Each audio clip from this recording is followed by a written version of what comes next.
रहा हूं सर, आज के दिन अभी जो इजलास देखिए, आज तो इखलाकी बिल्कुल ही जवाब खोल देते ना। अगर इत्तेहादी भी साथ नहीं आए, वो जो नाराज रुकन थे वो भी अभी कोई पता नहीं किस तरफ जाते हैं। अदम इत्तेमाद की तहरीक ही नहीं आई तो इत्तेहादी गवर्नमेंट की तरफ साथ है। इत्तेहादी उनके साथ बात बताया कि 169 में भी शामिल हो जाते बैठे हुए थे, या तो कहें कि अब भी उनके मिनिस्टर्स हैं, तो यही तो बात गवर्नमेंट का हिस्सा है आज लेकिन इसके बावजूद आज गवर्नमेंट के बेंचों पे वो नहीं बैठे। सर नहीं, वो जो लोग आए थे वो गवर्नमेंट की तरफ ही बैठे थे। गुलाम साहब इस पर आप बताइएगा। और दूसरा ये कि आज के दिन तक तो फिर अपोजिशन के पास 172 नंबर नहीं आए, अभी तो नहीं प्रूव कर सके इत्तेहादी जब तक नहीं आते। यही शायद वजह थी कि वो थोड़े 172 वो सामा गाजी साहब अगर 172 पूरे करने का होता तो वो 172 पूरे कर देते। आज उन्होंने अपनी स्ट्रेंथ ही शो करनी थी, वो उन्होंने पूरी स्ट्रेंथ शो कर दी। और ये बात बार बार जो मुख्तलिफ हुकूमती वज़रा ये बात कर रहे थे कि बहुत सारे MNAs हमारे साथ राब्ते में हैं, बहुत सारे MNAs को हम हमारे साथ खड़े हो जाएंगे, बहुत सारे गैर हाज़िर हो जाएंगे, बहुत सारे बाहर के मुल्क चले जाएंगे। वो तमाम सियासी जमातों ने ये बात तो एक एप्रिशिएटेबल है कि सारे के सारे सेनेट में भी रिक्विजिशन हो या पार्लियामेंट पार्टी इजलास हो, वहाँ सेनेटर्स भी पूरे होते थे। वैसे वो मैं आपकी बात समझता हूँ। बाबर डोगर साहब जो बात कर रहे हैं वो पॉलिटिकली मैनेजेबल नहीं है कि खान साहब इस टर्मोइल की तरफ चीज़ों को बढ़ा दें। अभी खान साहब के पास तो देखें अगर ये कुछ टाइम इनको मिल जाता है तो जो भी इलेक्शन से पहले इंटरिम सेटअप बनाना है वो अपोजिशन लीडर और प्राइम मिनिस्टर मिलके बनाते हैं। वो तो फिर ये अपना वो भी हक छोड़ देंगे अगर वो ये असेंबली कहते हैं मैं डिसॉल्व करता हूँ। इस तरह की ये तो पॉलिटिकल सोच भी नहीं है बिल्कुल भी। अच्छा। तो फिर तो इनके पास चीज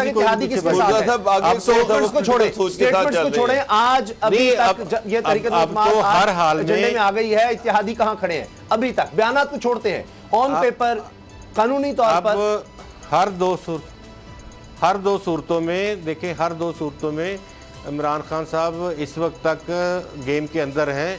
वो अपोजिशन में होंगे तब भी उनकी मुशावरत से इंटरिम सेटअप होगा, और अगर वो प्राइम मिनिस्टर हैं तब तो वो खुद करेंगे। तो ये उनका गेम से बाहर होना तो वो मेरे ख्याल में फिर बड़े अनाड़ी होंगे, तो फिर खिलाड़ी तो ना होंगे अगर इस तरह से कोई अनाउंसमेंट करते हैं। अच्छा, दूसरी जो सामा गाजी साहब आप बात कर रहे हैं कि जो इत्तेहादियों की सूरत हाल है, इत्तेहादी आज तक तो उनकी जो पोजीशन है वो तकरीबन अपोजिशन के साथ है। ये बिल्कुल सही दुरुस्त बात है ये कि इत्तेहादियों की अभी तक की पोजीशन उनके पास है। लेकिन ये जो 2 दिन स्पीकर साहब ने ले लिए हैं फर्दर, और मंडे को पेश होगी तहरीक, फिर उसके ऊपर 2-3 दिन बहस होगी, तीसरे दिन या चौथे दिन उसके ऊपर वोटिंग होगी, तो ये 31 तक की सूरत हाल नज़र आ रही, 31 या 1 अप्रैल तक जाती हुई नज़र आ रही है सूरत हाल। अच्छा। तो ये जो टाइम मिल जाएगा इसमें कोई ना कोई दरार डाल सकते हैं इमरान खान साहब। नहीं, आगे कैसे ले जाएंगे अगर जल्द। हाँ। और एक बात और चला दी गई है, एक बात और चला दी गई है कि इससे पहले भी ये चली थी बात, लेकिन अब दोबारा से आज नई एंट्री इस बात की हुई है कि अभी भी नवाज शरीफ साहब जो हैं वो राज़ी नहीं हैं चौधरी परवेज़ इलाही को वज़ीर आला बनाने पे, जिसके जो वजूहात हैं वो ये कही जा रही हैं कि मोहतरमा मरियम नवाज साहबा राज़ी नहीं है। उन्होंने अपने वालिद साहब से कहा कि ये काम हमने नहीं करना, मैं ये काम नहीं होने दूंगी। अच्छा। तो जब ये बात हुई है तो उसका रिजल्ट ये है कि जरदारी साहब ने भी किसी के ज़रिए से पैगाम दिया है कि अगर चौधरी परवेज़ इलाही वज़ीर आला नहीं बनते हैं, आप लोग उनके लिए सेक्रीफाइस नहीं कर सकते हैं, तो फिर मैं तो हुकूमत के साथ ही हूँ, फिर आप अदम एतमाद में मुझे अपने साथ ना समझें। अभी तो तक ये भी डेवलपमेंट हो सकती है तक, ये तो आखिरी दिन तक इसका मतलब है ये खेल चलेगा। बाबर डोगर साहब ये तो अजीब बात है अगर ये है कि बिल्कुल, जब तक मैं जरदारी साहब कर चुका हूँ जी जिस दिन तक वो, और आपको याद होगा कि जिस दिन ये काम शुरू हुआ था उस दिन मैंने एक जुमला कहा था कि जरदारी साहब के हाथ में गेम देने का मकसद है कि वो जब चाहें जिस तरफ चाहें उस तरफ मोड़ सकते हैं। सही है। और उस सारे मामले को ये जरदारी साहब के हाथ में, इससे पहले मैंने आप निकाल लें वो क्लिप जिसमें कहा था कि एक दो दफ़ा पहले भी वो अपोजिशन के साथ इस तरह का हाथ कर चुके हैं, और इस वक्त भी कोई ऐसी वहीद नहीं है कि वो सर, किसी टाइम पे जो आप और बाबर डोगर साहब बातें करते हैं वो जितनी दुरुस्त साबित होती हैं, आधा प्रोग्राम हमें क्लिप्स में चला जाए, पिछले क्लिप्स सुनाए तो। अच्छा सर, मेरा सवाल भी साथ मैं इनसे कि बैक चैनल पर क्या कोई चीज चल रही है, ये जो अब अगर ये बात है, क्योंकि परवेज इलाही साहब बार बार ये बात कर चुके हैं कि जरदारी साहब बात के पक्के हैं, उन्होंने कहा कि अगर आप नहीं, यानी परवेज इलाही अगर वज़ीर आला नहीं तो फिर मैं भी इसमें नहीं हूं, ये उन्होंने मैं गारंटी दिया है। उन्होंने टेलीविजन पर बार बार परवेज इलाही साहब ने बात क्लियर की है। अगर वो बैकआउट करते हैं नून लीग इस बात से, तो फिर जरदारी साहब भी कहेंगे फिर हमें MQM की तरफ क्यों जा रहे हैं। तो ये तो आखिरी दिन तक, आखिरी लम्हे तक ये मामला गिर सकता है। शायद इसी वजह से अभी भी इत्तेहादी उस तरह से खुलकर सामने नहीं आए, उन्होंने वजारतों से इस्तीफा नहीं दिया। तो ये पता नहीं पीर को क्या हो। अच्छा उसामा साहब, जहाँ तक गुलाम मुर्तज़ा साहब ने ये जो बात की है कि मरियम नवाज और नवाज शरीफ अभी तक चौधरी परवेज़ इलाही की वज़ारत आला पर राज़ी नहीं हुए, तो ये बिल्कुल ठीक बात है। मैं दूसरी बात गुलाम मुर्तज़ा साहब ये भी कह दूँ कि PTI ने भी उनको चिट्टा जवाब दे दिया है काफ लीग को कि जनाब चौधरी परवेज़ इलाही वज़ीर आला नहीं बन सकते।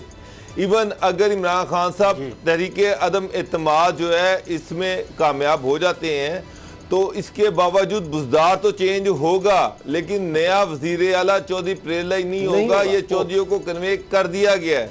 अब नून लीग ये समझ रही है कि तारिक बशीर चीमा और सालिक हुसैन जो हैं ये दोनों नून लीग के साथ कांटेक्ट में हैं, और उन्होंने नून लीग को ये अंडरस्टैंडिंग दी है कि जनाब हम आपके साथ हैं और हम कोशिश करेंगे कि मोनिस इलाही और चौधरी परवेज़ इलाही को मना लें कि माइनस वज़ीर आला वो आपके हमारे साथ आ जाएं। और जो गारंटी है नून लीग की वो ये है कि अगले इलेक्शन में जब भी इलेक्शन होंगे उसमें एक तो ये है कि अगर ये सेटअप इस तरह से कंटिन्यू करता है, उस्मान बुज़दार तब्दील होते हैं तो चौधरी परवेज़ इलाही स्पीकर रहेंगे।